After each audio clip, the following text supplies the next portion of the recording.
Medical ethics is being inverted. Find out about that and more in today's edition of Life Matters. Brian Johnston is the Western Director of the National Right to Life Committee. He has served in many capacities while advocating for innocent lives, as California Commissioner on Aging, as Chairman of the California Pro-Life Council, on the board of the National Legal Center for the Medically Dependent and Disabled. And now here's our host, Brian Johnston. Welcome back to Life Matters, your program on life, on culture, and on the very real battle of ideas. As you know, on Life Matters, we're very concerned about the abortion issue. We're very concerned that innocent children are literally being cut up by supposed doctors in the womb. And this is a tragedy, and those folks that are pro-life are very concerned about it. But it goes much deeper than our personal concern for babies. The reality is that it's the law in 1973 that was changed. Before 1973, you really had very limited ability to kill those kids. And if you're pro-life, you need to truly understand you and I can't do enough personally to try to run around and protect each of those kids at risk. Up until 73, the law did that. And that really gets to the heart of what the right to life is about. The purpose of the right to life, even our founder's statement about a God-given right to life that the government needs to protect, that's a statement about the law.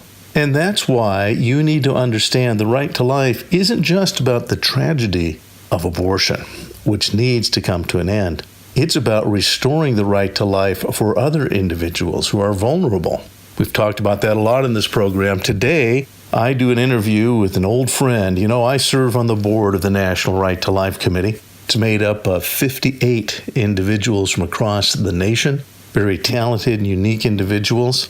Each of the 50 represents their state and the people in their state committed to the right to life. And then there's 8 at-large. One of the at-large members is Wayne Cockfield from South Carolina. He's a specialist in medical ethics because he's received both ethical medicine and been at risk from unethical medicine. Back during the Vietnam War, he was in the Marines and stepped on a mine, and he's lost his legs and portions of one of his hands and went through an extraordinary experience.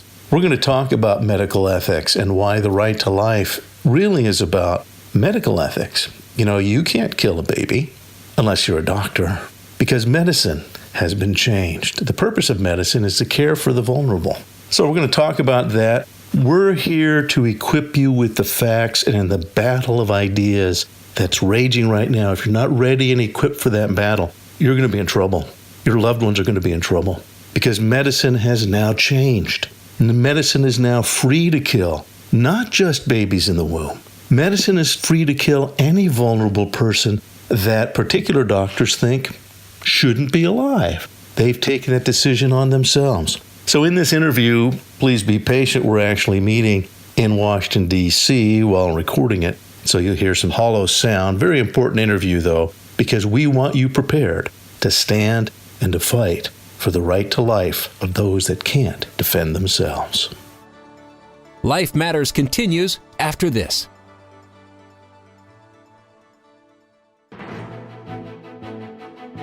This is an important update on Senate Bill 320. Senate Bill 320 would mandate that in California state colleges and universities, young women be given RU-486, the abortifacient drug. This is not a morning after pill. This drug is only taken when the woman knows that she's pregnant and the child is well along. It attacks the woman's body first by preventing it from giving any more nutrition to that child. Only then does the child die, and it results in a spontaneous miscarriage when that young woman can least control the situation.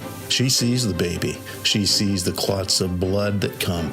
It's extremely unpleasant. Once a woman has had this, she does not want another one, but your tax money would pay for it.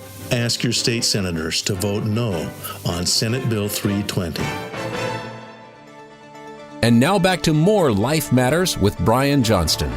Welcome back to Life Matters, your program on the right to life, on the cultural impact of the right to life, and the ideas that are at stake, because it's these ideas in this battle that will either protect human lives or allow those lives to be taken. I'm talking with Wayne Cockfield. Wayne is the Vice President of Medical Ethics for the National Right to Life Committee. And we were just talking about the issue of food and water. Many of you can look back, and if you remember the Terry Schiavo debate, I get calls all the time that my grandma, they're taking away her food and water, I don't know what to do, and there's things that you can do right now. And so we want to equip you quickly on things that you can do if this is a situation that pops up in your life or in the lives of your loved ones. What are some things that folks can do when this issue comes up? Well, the first thing they can do is not be passive. That's right. A doctor has a certain amount of authority because he is a doctor, but he's a human being. God runs your life and death. That's right. Not a doctor, not at least ethically. That's right. But what I've had people tell me, and I have experienced this in my own family. My sister-in-law was a nurse practitioner, and at one time, I'm not sure her title, but they had medical nurse person at a nursing home. Yes. And what a lot of doctors will tell you, and medical people, that at the end of life, you lose a lot of your ability to assimilate fluids. And actually giving someone at the end of life water can hurt them. Now, that is true, but that is also not as common as you think. Right. Most people who are denied water are not at the end of life. Mm-hmm. The question I would tell people to ask doctors, if they say, well, your family member here, if they drink water, it could hurt them. It could be burdensome to them. Well, I say the key here is the water available if they want it? Right. Because thirsting to death is burdensome. Yeah. And it's torture. That's right. So you have to be careful. There are some cases, and as people get old, as my mother was living out her last 10 days, she was in her 90s, I did notice that her water intake had dropped drastically. Sure. And she had lost the desire. But her last day alive, I said, Mother, do you want something to drink? And she nodded her head, yes. Yes. Okay? Well, the key is the water was there. Yes. Now, she couldn't get a glass of water and drink it, but I had a little eyedropper. Yep. And I took a little water, and I said, here, I'm going to put it, and I gave it to her. Yeah. And she said, thank you. Yes. And she died a few hours later. Yeah. So the key is, most people at the end of life are not at the end of life. The term end of life is abused. Hugely. In fact, with this procedure, and again, I've seen this in nursing homes, this causes the end of life. Right. So you might say what they talk about is self-fulfilling prophecy. Well, it's not a prophecy. If you're taking their food and water away, it is that action which is ending that life. And so that's what we talked in another program about Dr. David Orntlicher. He actually promotes euthanasia, and he opposes assisted suicide, ironically, because assisted suicide is such a dramatic intervention of deadly medicine. It makes people uncomfortable, as it should. He prefers to simply take away food and water from a patient that probably should be dead. They've kind of had their life, and it's costing too much. You can think of the various reasons. But terminal sedation then makes them terminal because they don't get the essentials of life. And then the sedation is to quiet them so they don't ask for water. And that's what's insidious about this. And what specifically Dr. Orntlicher does is he trains doctors to use weasel words like, well, your mom, we all have to go. It's her time. And various phrases that sound absolute, but actually aren't as clear as you think. That, well, it's hopeless. Well, hope is not a physical condition. Hope is a condition of mind and spirit. And a lot of people have felt hopeless for various reasons. That's not a reason to kill them. There's a lot of language that's used, supposedly medical language. We've had other programs we talk about vegetative state. And believe it or not, vegetative state is used as if it is a medical term. It's become one. But honest neurologists will tell you they don't fully understand that. And I can tell you this, no person is a vegetable. And yet, with a straight face, that will be said by a physician in order to justify ending that person's life. And usually it's by taking away food and water. Yeah, and when I testify, I like to make the point, because you hear end-of-life care, end-of-life care. This is the politics of language. Once you accept end-of-life care, you've defined things. You're it saying is the dead. end of life. That's right. But what I say is, this is not end-of-life care. This is ending a life care. Yes. And that changes the debate. That's right. So you have to keep that in mind. The intrinsic value of life is a value that is sinking fast in this country. Oh, quickly. We don't have time in this program, but the whole issue of hospice, you need to be aware that the whole issue of hospice is changing, and it's adopted that attitude. The attitude that, well, it's the end of their life. Therefore, we're going to ensure that it's the end of their life. Good hospice doesn't do that. Historically, it goes St. Christopher's Hospice, the first modern hospice in London. There were people who would go into that hospice, and months later, they'd walk out because they, in fact, went into remission.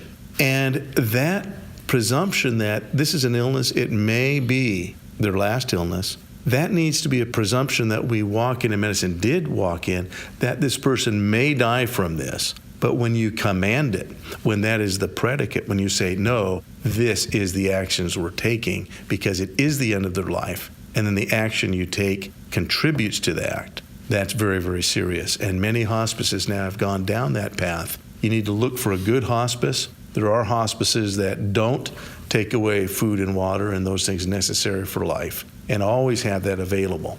Well, I constantly use my own experience as a wounded Marine and a disabled person to draw on as we discuss issues of euthanasia and death. But when a doctor says, well, this person is going to die, when I was released from the hospital after more than 2 years, the commander of the hospital, when I came in the hospital, he was randomly assigned me. I just happened to get assigned the commander, who was a medical doctor, of course.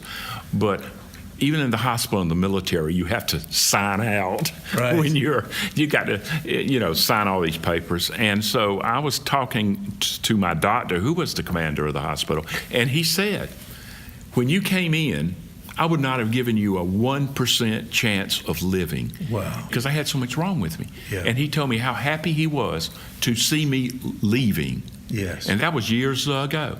And I spent years and years of life, happy life, that I wouldn't have had if they had not pulled out literally all the stops to keep me alive. Yes. Today, in the same condition, I'd be described as being at the end of life. That's right. Hopeless. But that was still in the early days of my life, years ago.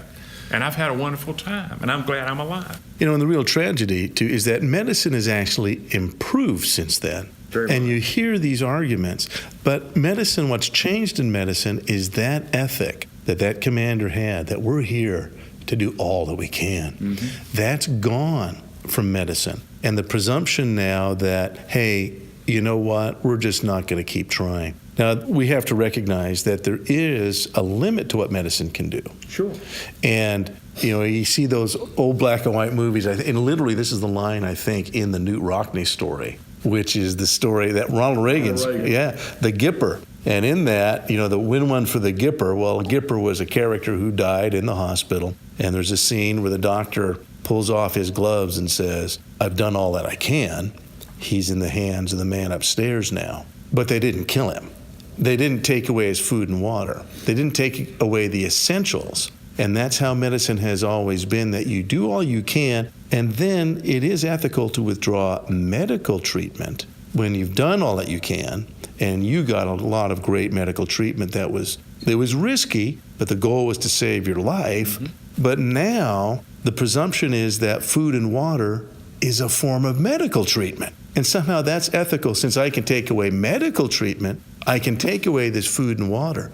But that was not considered medical treatment before 1988. And the American Medical Association redefined providing food and water as a form of medical treatment. So that's all changed in our view of medicine. And you need to know that if you have a loved one that's going into a long-term care situation or an acute care situation, you have to be an advocate for your loved one, because the presumption of care and treatment, the presumption that that's why medicine is there, has now been removed from the medical profession. And unless there's someone holding them accountable, It can be a very dangerous thing to go into a hospital. In fact, in the Netherlands now, many people do not like going into hospital because it's quite legal to kill people and to aggressively do so, intentionally do so. It's openly done. And because of that influence on medicine, people are very nervous about going to the hospital. I am nervous about going to the hospital right now.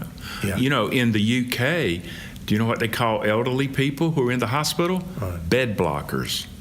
Yeah. That's their literal nickname. They're blocking the bed for someone who should have it. Somebody younger. Yeah, somebody more deserving. Yeah. But if you're characterized as a bed blocker, you better be nervous. Yeah. Things are deteriorating, but we're still holding the line. It is not too late, but people have to wake up. They have to fight. They have to understand we're not keeping people alive who are dying.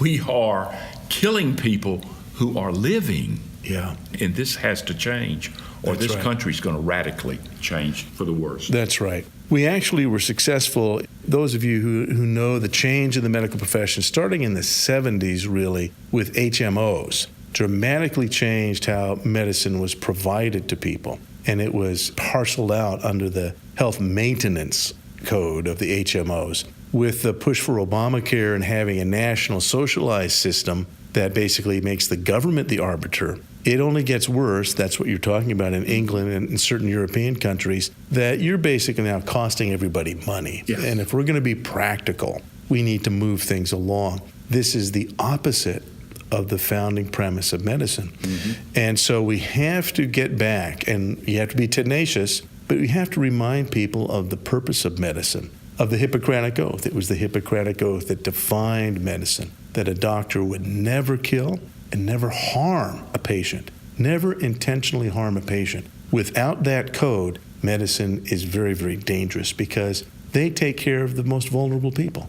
The reason that doctors have to swear that in terms of Western civilization is that, a carpenter doesn't have to swear they'll never kill anybody. If they do, they'll get arrested, of course. But why does the doctor have to swear he'd never kill someone? You know the reason? They're the most likely to do it. They know how your body works perfectly. They're trained, they're cold and calculating. And I want my doctor, if I just get hit by a Mack truck, I want my doctor to not be worried about the blood. I want them to be cold and calculating. I want them to know the nuances of my body better than me so they can save my life. But that same coldness can actually be very risky if they no longer are ethically required to do what's best for me. And they're the ones that decide this person dies, this person doesn't. If they're now the arbiters of life and death, we have given them far more power than medicine was meant to have. And before the Hippocratic Oath, doctors were the most powerful members of society.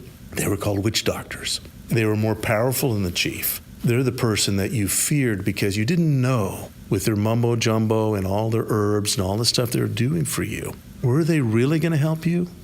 Or maybe they were going to end your life. Maybe they're going to harm you. Maybe you had given a chicken for treatment, but your neighbor gave them a goat to make sure that they got your property. And so medical ethics is critically important for a secure society to make sure that we can continue to go to the hospital, that we can trust those that we're most dependent on when we're vulnerable. If you can't trust those on whom your life depends, then we are living in a dystopia. We're living in a very dangerous culture. We're going to talk about that when we come back on Life Matters. Life Matters continues after this. Well, hi. I just wanted to thank you for joining me. I have good friends, children, young adults, and adults that have Down syndrome. And they are so loved. Their parents love them so much because they're the happiest people you'd ever want to know. I really love them. I'm going to tell you something, though, that's rather frightening. The government of France has now prohibited showing positive images of Down syndrome children and letting parents know how lovable they are. That's an actual law in France. Here in the U.S., 80-some-odd% of Down syndrome kids are killed by abortion before they're born. In France, it's 96%. So we're not a whole lot better. If you'd like to help out, you can go to the National Down Syndrome Society, nbsp.org, to help out. That's nbsp.org. We really are in a battle of ideas, and lives really are at stake. And now back to more Life Matters with Brian Johnston. Welcome back to Life Matters. We're visiting now with Wayne Cockfield. He's the Vice President of Medical Ethics for the National Right to Life Committee. We're talking about the change in medical ethics. You have to implement that change back. If the foundations are destroyed, how can the right to stand? The foundations are still there. There are still great medical associations, the Christian Medical and Dental Society, the Catholic Medical Association. There are other secular organizations that still adhere to the Hippocratic tradition. Find out what your physician, what are their values? Will they honor the Hippocratic Oath? Very, very important. Well, as we are reeling financially back and forth in this country, especially with Medicare, Medicaid, money is put forth as the reason for limiting life-saving medical treatment. I tell people that the bottom line here is this, that we're putting a price on life and the price is going down. Now, if you're a devalued person, elderly, disabled, high medical cost, like I am, you have a right to be worried, and you are a target. And people like me are living in the bullseye of euthanasia. And I have concerns because I know I am a target. Mm-hmm. And I know if we lose, I will be, I hate to put it this way, one of the first to go. Yeah. And I don't want to go until God wants me to go. That's right. And that's my life. That's my faith. I'm going to stick around as long as God wants me here. That's right. And Wayne and I have talked about, as a vet, he's been to many vet hospitals. He's gotten good treatment. But you know, if you're reading American news or watching the news, some of these vet hospitals have not been given good treatment. And our vets who we owe them, well, they haven't been getting good care. And this has been tragic. It's been documented. What's historically, and I've seen this in nursing homes, what historically has been at times prosecuted as institutional medical neglect happens. It actually happens where the whole institution adopts a worldview of their product, that those are no longer unique human beings. That, again, our founders said that. Our founders said that you're incredible. Our founders are almost like motivational speakers. They said, hey, you're really something. And God made you somebody. And the government didn't. And the job of government is to make sure that your life is protected because God gave you your life. And our founders said that. You're endowed by your Creator with what you got. That's been lost. And if you don't see the implications, it's really, we're in a war. We are in a war. And so we would like you to saddle up in this battle. Again, we're talking to Wayne Cockfield. We've been talking about medical ethics. He's the Vice President of Medical Ethics for the National Right to Life Committee. He's been on the receiving end of some of the best medicine in the world. And historically, the United States had the best medicine in the world, but it's under attack. It's under attack because of the socialized approach that's been applied to it. The business-type socialism with HMOs, that was an attack on the provision of medicine. And now there's the direct and open attack by the adoption of assisted suicide. But you need to know this, that some medical ethicists don't like assisted suicide because they can't wait for people to volunteer. That's voluntary euthanasia. They have ideas about who should be dead, and they want to implement that, and they can't wait for them to volunteer. Well, why aren't they volunteering? I don't know, but let's just start making decisions for them. And this is something that's happening now. So you must be ready for it. You have to recognize it. There are attorneys you can go to if you see that happen, if you have a loved one in a nursing home. Right now, that's one of your best courses of action, because there's one thing, a doctor fears. It's an old joke about doctors. That's a nurse's joke. What does a doctor think MD stands for? Minor deity. Yeah. So that's, doctors and nurses have ongoing friction at times because nurses have to do all the stuff the doctors tell them.